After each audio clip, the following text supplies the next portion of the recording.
Alhamdulillahi rabbil alamin. Wa bihi nasta'in wa ala umuri dunya waddin. Wassalatu wassalamu ala asyrafil anbiya'i wal mursalin Sayyidina maulana Muhammad Imamil awwalina wal akhirin Sayyidil anbiya'i wal mursalin Qaidil ghurril muhajjalin Sayyidina wa maulana Muhammad wa ala alihi wa jami' ashabihi wa man tabi'ahum bi ihsanin ila yaumiddin. Amma ba'du, hadratil muhtaramin, kang kula hormati yang saya muliakan, para ulama, para habaib, para kiai, tokoh masyarakat,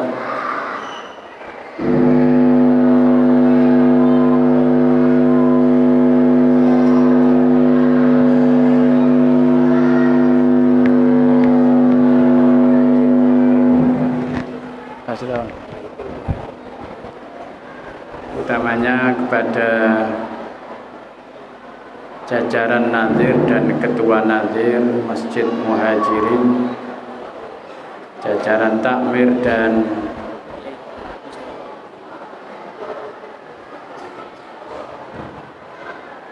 ketua takmir Masjid Muhajirin serta pengurus yayasan yang saya hormati.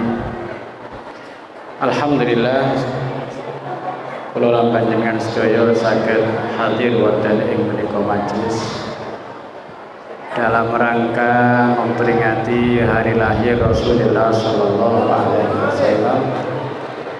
Mudah-mudahan kehadiran kita di tempat ini menjadi amal soleh yang diterima oleh Allah Subhanahu wa taala. Para jamaah sekalian yang saya hormati,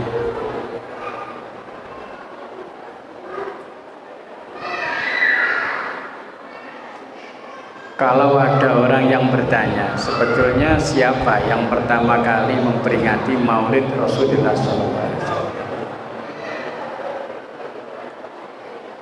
Apakah Rasulullah juga pernah memperingati Maulidnya Nabi Muhammad SAW? Berarti kalau Rasulullah tidak pernah memperingati Maulid Nabi, berarti Maulid ini adalah kegiatan yang bid'ah. Sepakat nama betul? Nama? Sepakat apa betul? Pertanyaannya, siapa sebetulnya yang memperingati Maulid Rasulullah Sallallahu Alaihi Wasallam? Sejak kapan orang itu memperingati Maulid Nabi? Apakah dibenarkan Maulid Nabi? Ini pertanyaan yang selalu menggelitik dalam diri kita semuanya, apalagi di dalam era digital seperti ini.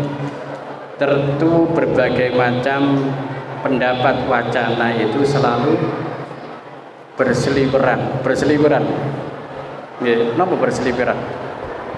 Menghiasi di dunia media sosial. Para jamaah yang saya hormati,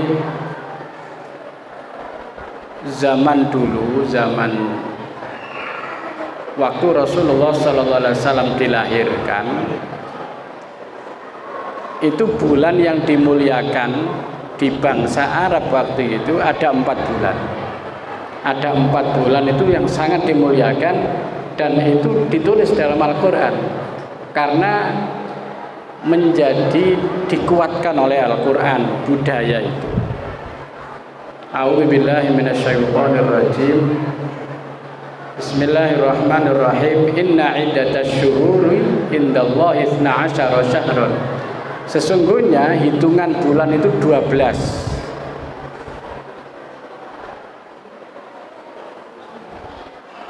Minha arba'atun hurum. Di antara 12 ada bulan 4 yang dimuliakan.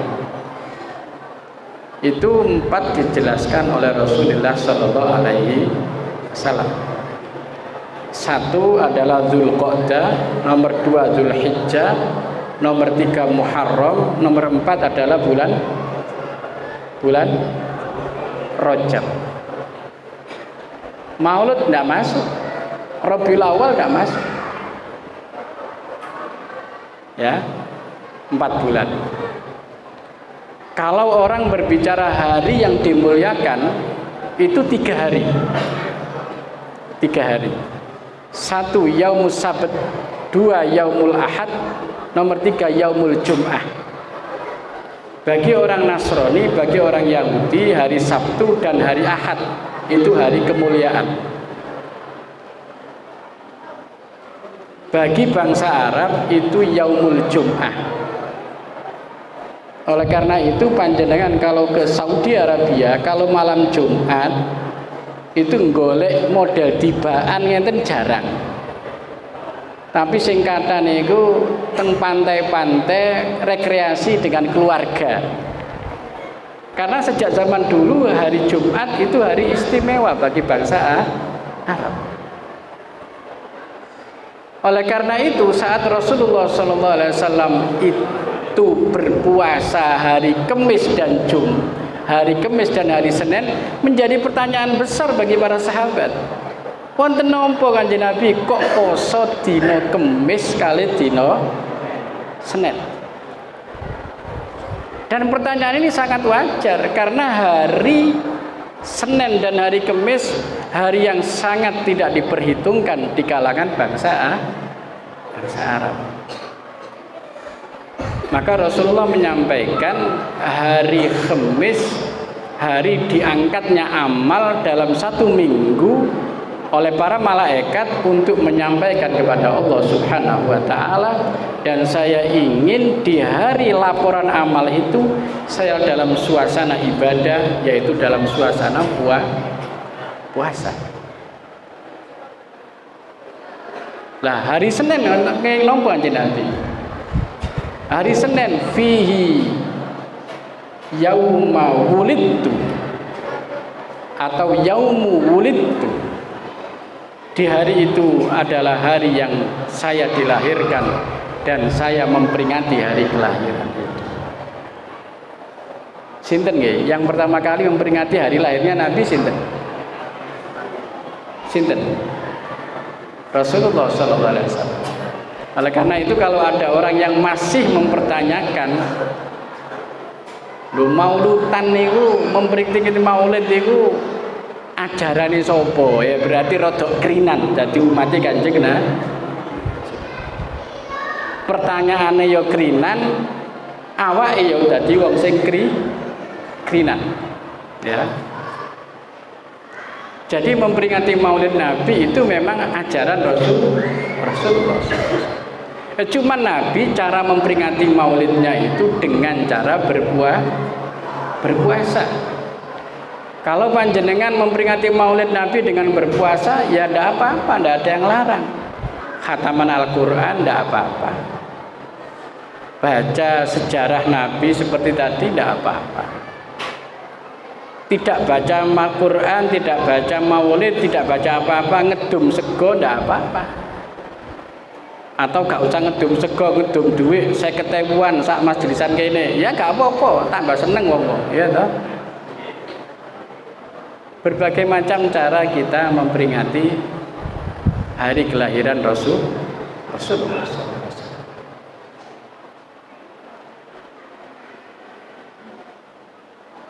Kenapa kita harus memperingati hari lahir Rasulullah SAW? Kita memperingati hari Rasulullah SAW dalam rangka untuk memunculkan rasa cinta kita kepada Rasulullah SAW. Lek sering diomong, itu kan akhirnya seneng, gitu. Lek panjenengan nggak ada mobil Kijang 95 LGX begitu ya, seandainya, itu kan sudah unik. Apa mana DKI? Apa mana? Ahlan wa sahlan. Fadhal. Apa mana DKI? Sampean mungkin akan menilai itu sesuatu yang luar biasa, tetapi lebih luar biasa bila mana itu diceritakan, LG ini paling ini pire enak, irit, suarane halus, terus dimotivasi dengan itu, akhirnya sampean merasa senang dan termotivasi untuk merawat itu LG. Begitu juga saat kita ini mencintai sesuatu, lantas diceritakan keistimewaan sesuatu, itu akan menjadi motivasi untuk lebih mencintai itu. Lho lek gak cinta Kanjeng Nabi jadi masalah tak? Jadi masalah. Nggih. Karena ukuran panjenengan itu di mata Allah Subhanahu wa taala mendapatkan kemuliaan, mendapatkan anugerah, mendapatkan kenikmatan hidup itu sejauh mana Anda mencintai Rasulullah sallallahu alaihi wasallam. Dalam Al-Qur'an dipun sebutaken qul in kuntum tuhibbunallah fattabi'uni yuhibbukumullah. Seorang Yahudi dan Nasrani itu mereka mengklaim cinta Allah, mendahului kalangan para sahabat. Mereka mengaku nahnu abnaullah, kita ini putra-putranya Allah, kata orang Yahudi.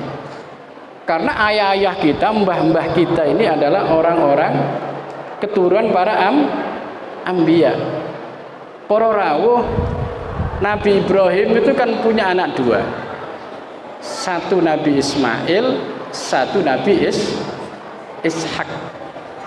Nabi Ishak ini menurunkan Nabi Yakub, Nabi Yusuf, Nabi Musa, Nabi Isa. Dan ini yang menurunkan komunitas orang-orang Yahudi. Oleh karena itu orang-orang Yahudi ini punya perasaan overacting, overdosis tapi ya, overconfident, ngono ya.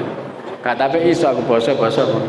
Lek Sat Mufid saged overconfident, terlalu percaya diri. Maka dalam kitab sejarah-sejarah dituliskan orang-orang Yahudi Ghatafan, Bani Quraidah yang ada di daerah Madinah itu, kalau mereka berperang supaya menang peperangannya, dia mengatakan kepada Allah, ya Allah, berilah aku kemenangan dengan kemuliaan Nabi yang terakhir akan engkau wujudkan itu. Kenapa orang-orang Yahudi mengenal Rasulullah sallallahu alaihi wasallam? Wau teng Maulid tiba dipun sebutaken wa ma asa ayyuqala fi man wasafahul Qur'an wa a'raba an fadhaili Tauratu wal Injilu waz Zaburu wal Furqan. Apa sih nilai kita memuji Nabi di mana Rasulullah itu sudah dipuji, diterangkan kemuliaannya di kitab Taurat, kitab Injil dan kitab Zabur. Maka orang-orang Yahudi sangat kenal dengan Rasulullah, sangat kenal. Bahkan begitu lahirnya Rasulullah, orang-orang Yahudi ngerti. Kenapa? Karena ada tanda-tanda di sana. Tandanya niku teng Persia itu ada api unggun yang tidak pernah padam ratusan tahun. Diceritakan di dalam kitab Taurat dan Injil, tanda-tanda kelahiran Nabi akhir zaman adalah api unggun itu akan mati. Maka persis saat Rasulullah SAW lahir, api unggun yang di kerajaan Persia itu padam. Padam. Mereka orang-orang Yahudi sangat kenal sekali dengan Rasulullah SAW. Sampai-sampai Allah mensifati kenalnya mereka kepada Rasulullah, ya'rifunahu kama ya'rifuna abna'ahum. Mereka kenal dengan Rasulullah itu seperti kenal mereka terhadap anak-anak mereka. Pertanyaannya, kenapa kok mereka tidak beriman kepada Rasulullah sallallahu alaihi wasallam? Jawabnya dalam Al-Qur'an, hasadan min indi anfusihim. Mereka hasud kemuliaan yang diberikan oleh Allah Subhanahu wa ta'ala kepada Rasulullah, di mana Rasulullah ini karena jalurnya adalah jalur Nabi Ibrahim, tapi melalui jalur Nabi Ismail, bukan dari Nabi Ishak. Kalau Nabi Ishak melahirkan orang-orang Yahudi, dintenteni gledek, ternyata bukan bangsa Yahudi tapi bangsa Arab. Oleh karena itu mereka itu enggan beriman. Jadi kelahiran Rasulullah SAW itu memang sudah dikenal oleh bangsa Yahudi dan bangsa Nasrani. Kembali kepada cerita di mana Rasulullah SAW itu memperingati maulidnya sendiri. Bahwa yang memperingati maulid Nabi Muhammad SAW itu adalah Rasulullah. Lantas kita wajib memperingati untuk mendorong cinta kita kepada Rasulullah.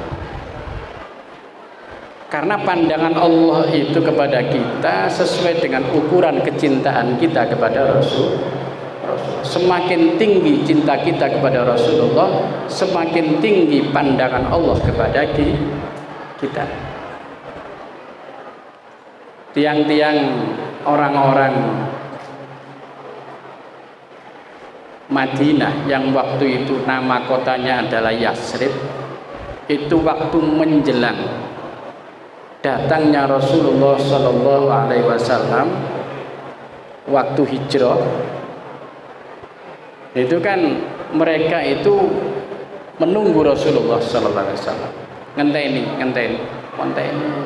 ditunggu Rasulullah, ditunggu di perbatasan kota Madinah. Mulai pagi dia menunggu. Mereka rela meninggalkan pekerjaan mereka. Mereka rela meninggalkan kebun mereka untuk menunggu kedatangan Rasulullah SAW yang diberitakan sudah dalam perjalanan. Setelah menjelang maghrib nggak datang, mereka kembali ke rumahnya masing-masing. Benjing niku ndugi malih untuk menanti kedatangan Rasulullah. Itu sampai beberapa hari. Begitu Rasulullah SAW datang, maka sebagian orang-orang yang berada di pohon kurma, mereka yang naik di atas genteng, mereka menuju itu Muhammad. Lantas mereka menyambut dengan spontanitas tola al-badru alaina. Maka kecintaan mereka itu diabadikan oleh Allah Subhanahu wa taala dalam sebuah firman Allah, radhiyallahu anhum wa radu'an. Allah meridhoi para sahabat karena para sahabat itu meridhoi Allah Subhanahu wa taala. Jadi kesabaran mereka untuk menanti kedatangan Rasulullah SAW itu seperti itu. Oleh karena itu, kalau saat ini kita ini mengadakan peringatan Maulud, rodo esri titik itu wis biasa mestinya kan ngoten nggih. Lek kepingin oleh syafaate Kanjeng Nabi, aja dirasani kek suwene pidatone. Aja ngono. Para rawuh ingkang kula hormati, kembali kepada bahwa memperingati Maulid Nabi Muhammad SAW pertama itu adalah diperingati sendiri oleh Rasulullah SAW. Gunanya apa? Gunanya adalah untuk supaya mendorong cinta kita kepada Rasulullah SAW. Lantas kenapa dengan cinta Rasulullah? Cinta Rasulullah menjadi kunci kebahagiaan kita. Berikutnya pertanyaannya, bagaimana cara mencintai Rasulullah SAW? Apakah cukup dengan mauludan seperti ini? Atau bagaimana cara kita mencintai Rasulullah? Inti daripada peringatan maulid yang kita adakan di bulan Rabiul Awal ini, para rawuh ingkang kula hormati, adalah yang pertama, kalau kita ini memang cinta kepada Rasulullah, sering-seringlah menyebut nama Rasulullah sallallahu alaihi wasallam. Tentu dengan cara yang sudah disyariatkan oleh Allah Subhanahu wa taala. Sering nyebut jenenge Kanjeng Nabi nggih sesuai kalian perintahi Gusti Allah. Ojo sakarepan dhewe. Mat lho ngenyek gitu. Harus sesuai dengan cara. Bagaimana? Bicarane maca selawat. Membaca selawat. Membaca selawat itu adalah media tata cara kita untuk mencintai Rasulullah SAW. Bahkan membaca selawat ini para jamaah, para rawuh ingkang kula hormati, menjadi ukuran dekatnya kita dengan Rasulullah atau jauhnya kita saat nanti di hari kiamat. Rasulullah menyampaikan dalam sebuah hadis yang sahih, aulan nas bi yaumal qiyamah aktsaruhum alayya salatan. Orang yang paling dekat dengan saya di hari kiamat itu adalah orang yang paling banyak membaca selawat kepadaku. Podo-podo mlebu swargane, sing situ akeh maca selawat, sing situ mboten. Sing situ sering ketemu Kanjeng Nabi, sing situ jarang ketemu Kanjeng. Padahal berbicara kepanggih kalih Kanjeng Nabi, Al Habib Ali Al Habsyi mengungkapkan dalam maulidnya, dalam sebuah syiiran ungkapan cintanya, fi jannatin ma saqoni fi wasfiha. Di dalam surga itu banyak sifat-sifat yang di sana ada bidadari, di sana ada kenikmatan mala ainun ra'at wala udhunun sami'at wala khotara ala qalbi bashar. Teng swarga itu ada kenikmatan yang tidak pernah terlintas dalam hati kita. Ya apa ya nikmate swarga yo. Dan yo mangan sate yo kira-kira satene empuk ngono ta. Luwih teko iku. Dan hebatnya surga itu semakin hari semakin kita makan semakin nikmat. Nek ten mriki lak mboten to. Jenengan doyan sate disuguhi 30 dina suwate tok. Iku hari ke-27 kira-kira mlebu rumah sakit karena darah tinggine kumat. Dan rasane pun gak jelas kabeh. Lha krana donya nggih ngoten niku. Nggih sami. Sampeyan gak ada omah anyar gres, seneng suwe-suwe gak seneng. Gak ada kendaraan Innova anyar gres 2023, 10 tahun lagi sudah ketinggalan zaman. Tapi coba diterusno, gak ada bojo. Saat mufid ini anyar terus. Kalau di surga itu selalu merasa baru, itu surga. Tetapi kata Habib Ali, semuanya itu menjadi sirna kenikmatan itu saat saya memimpikan ingin berdampingan dengan Rasulullah di surga Allah Subhanahu. Karena Rasulullah itu kemantene swarga niku Kanjeng Nabi.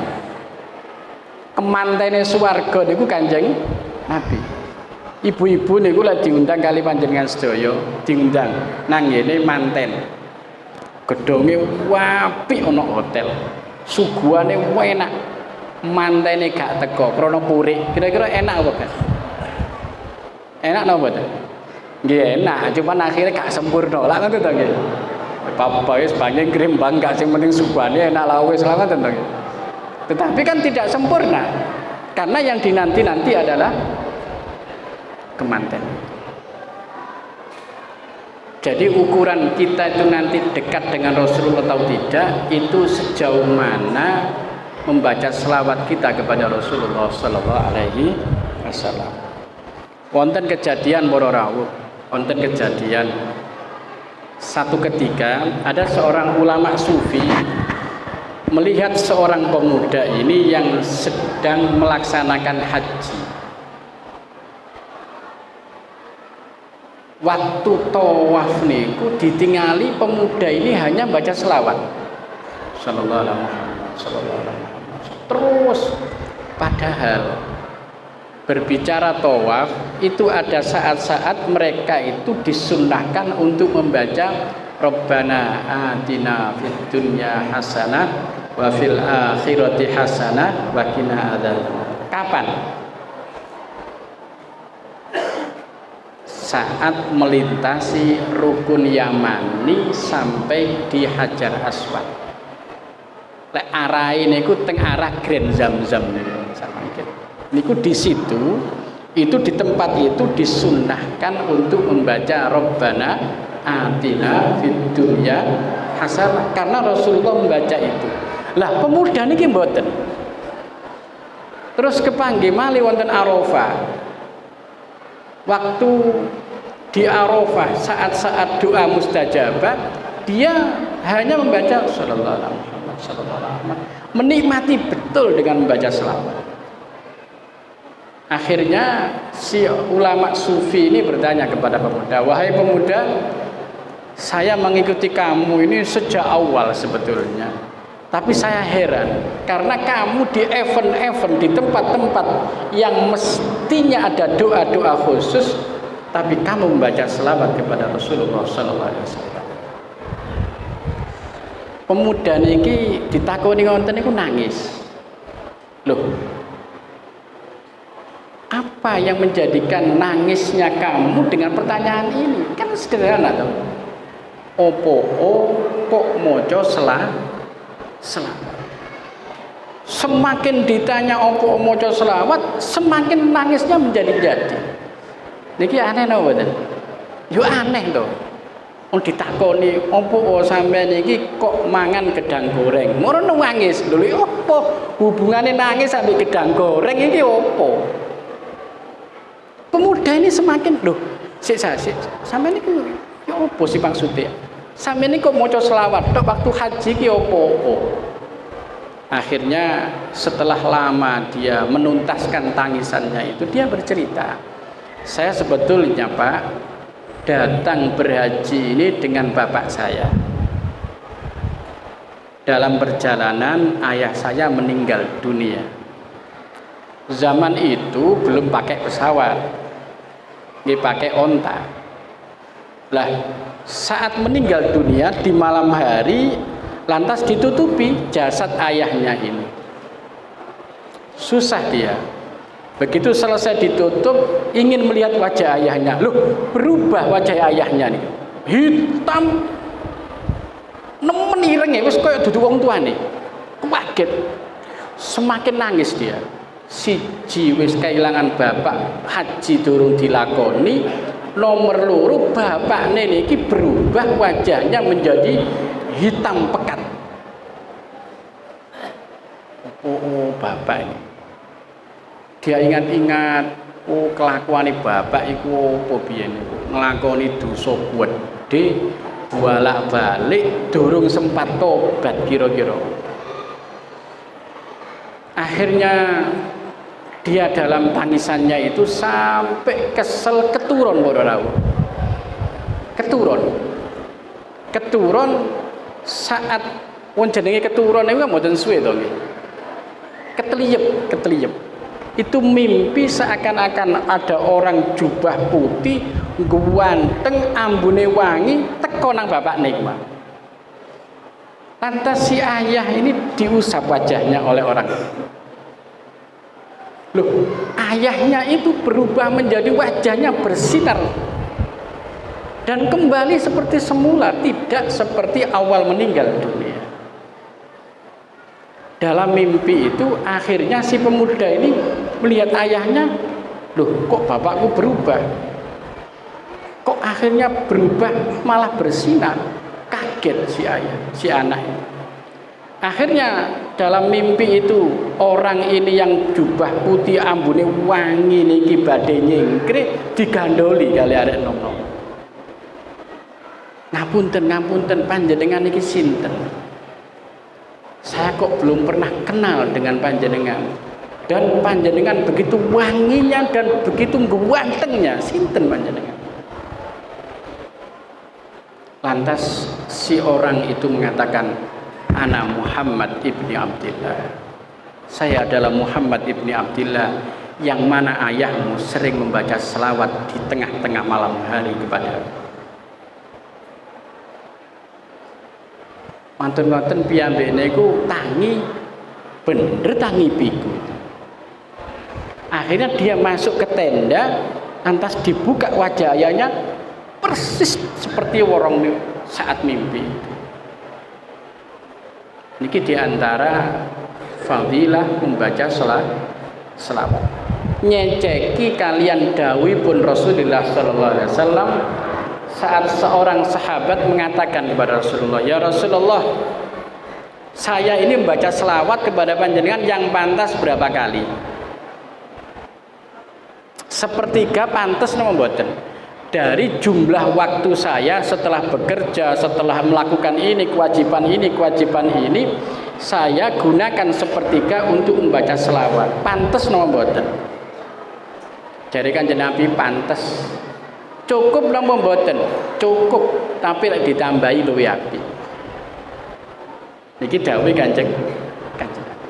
Separuh ya napa Kanjeng Nabi? Cukup napa mboten? Cukup. Tapi lek ditambahi luwih apik. Terus sahabat ini mengatakan 3/4 ya napa Kanjeng Nabi? Cukup napa mboten? Cukup, tapi lek ditambahi luwih apik. Lek sedoyo ya napa Kanjeng Nabi? Kanjeng Nabi lantas berkomentar, lek pancene ngono tukfa hammuk wa tughfar dzambuk. Sumpekmu diilangi ambek Gusti Allah. Sumpekmu diilangi karo Gusti Allah. Dosamu disepuro karo Gusti Allah. Sesuai dengan kejadian yang terjadi pada anak pemuda itu, di mana melihat kenyataan orang tuanya mendapatkan kemuliaan seperti itu. Para rawuh ingkang kula hormati, satu ketika di saat Rasulullah masuk ke masjid, Kanjeng Nabi niku daleme niku lak nemplek teng masjid ngeten. Niki masjid Kanjeng Nabi, teng cendela niku daleme Kanjeng Nabi, sehingga Rasulullah kalau mau masuk masjid itu hanya membuka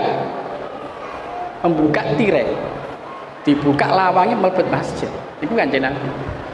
Lan Kanjeng Nabi niku wafat di rumahnya, di kamarnya, dimakamkan di kamarnya. Oleh karena itu, makam Rasulullah hari ini adalah kamarnya Rasulullah sallallahu alaihi wasallam. Saat panjenengan ditakdirkan oleh Allah untuk berziarah kepada Rasulullah, mengucapkan salam kepada Rasulullah, maka disitulah sebetulnya Rasulullah sering menerima wahyu dari malaikat Jibril yang disampaikan oleh malaikat Jibril dari Allah Subhanahu wa ta'ala. Loh, satu ketika Kanjeng Nabi niki medal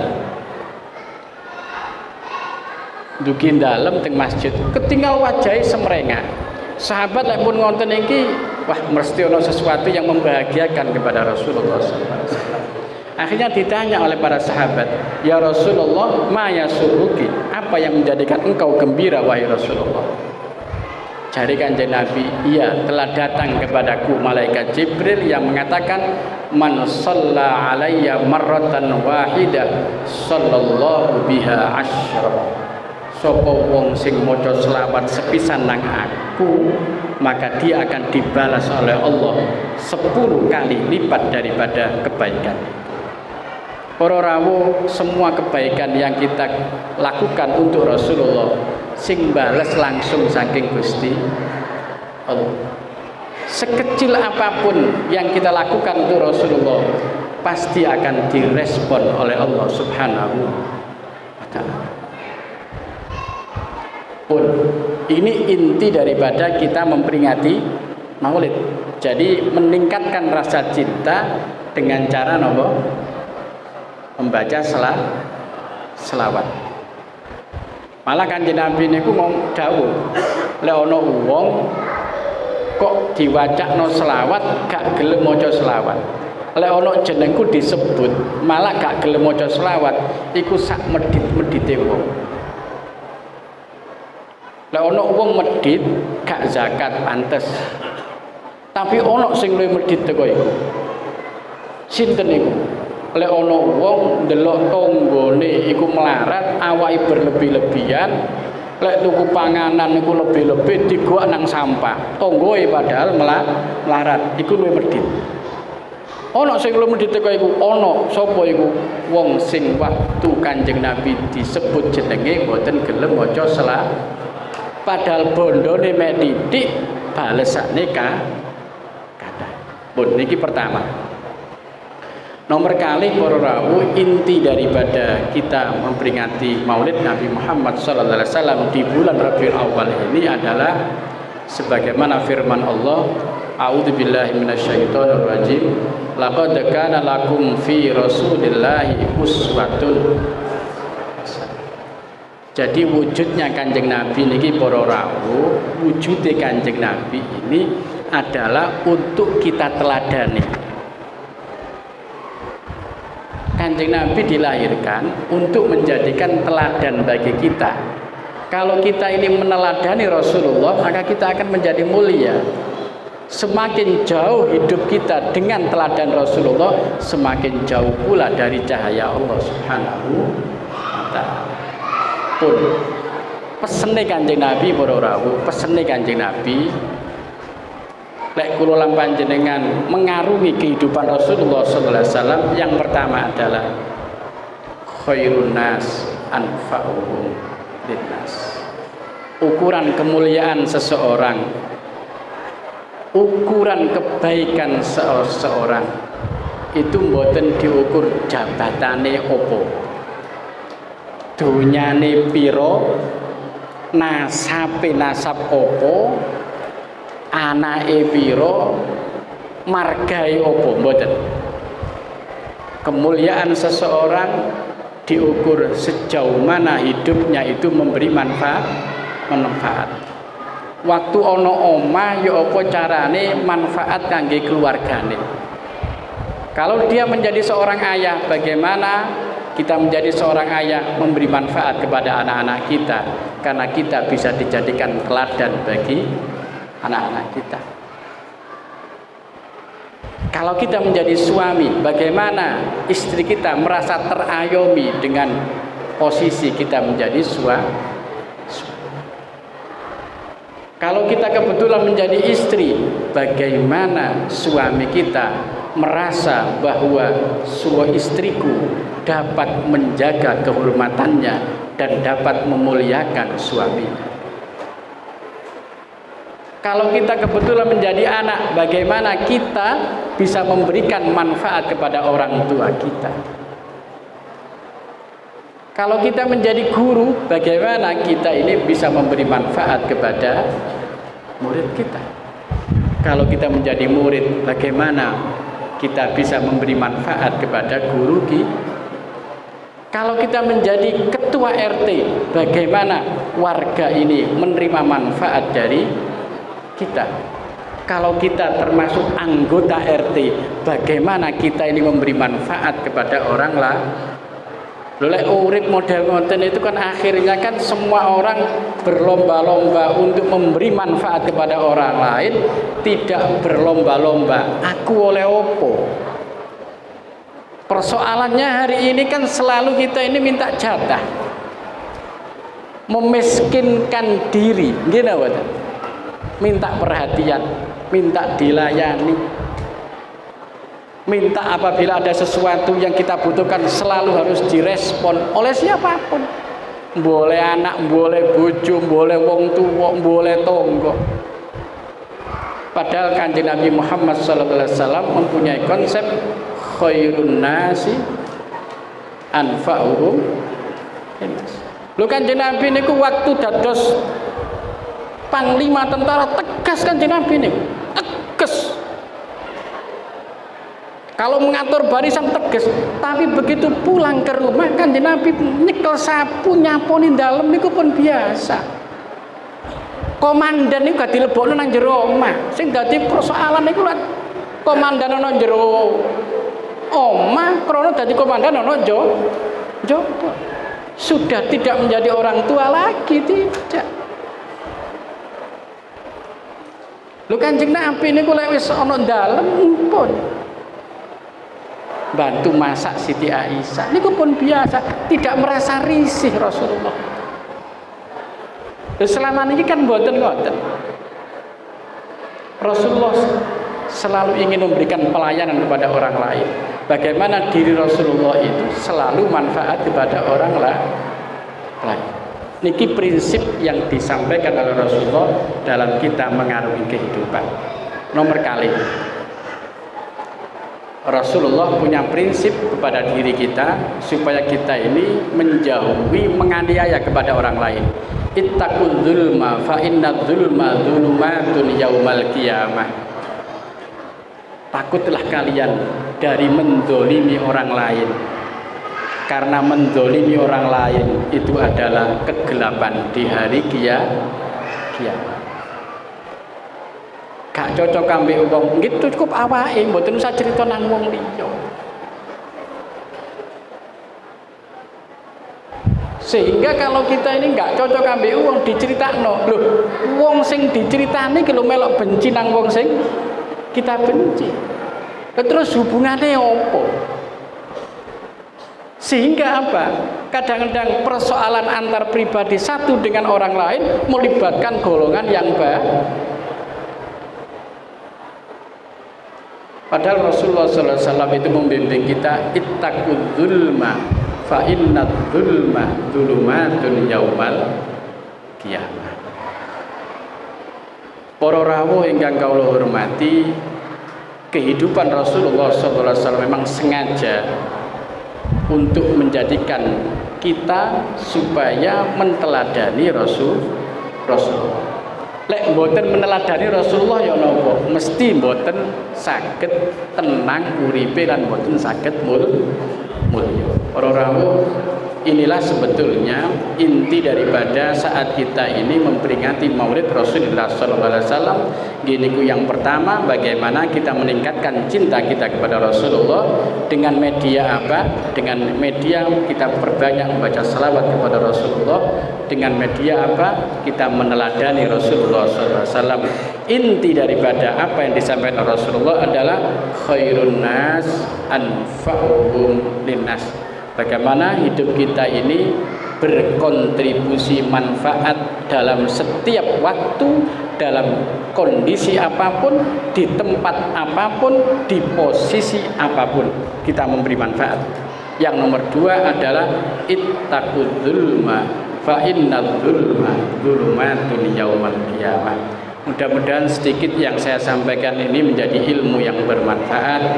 Mudah-mudahan kita semuanya, apapun yang kita sumbangkan untuk acara ini dengan keikhlasan, mudah-mudahan sampai kepada Rasulullah SAW dan menjadikan Allah meridhoi kita semuanya. Amin ya rabbal alamin.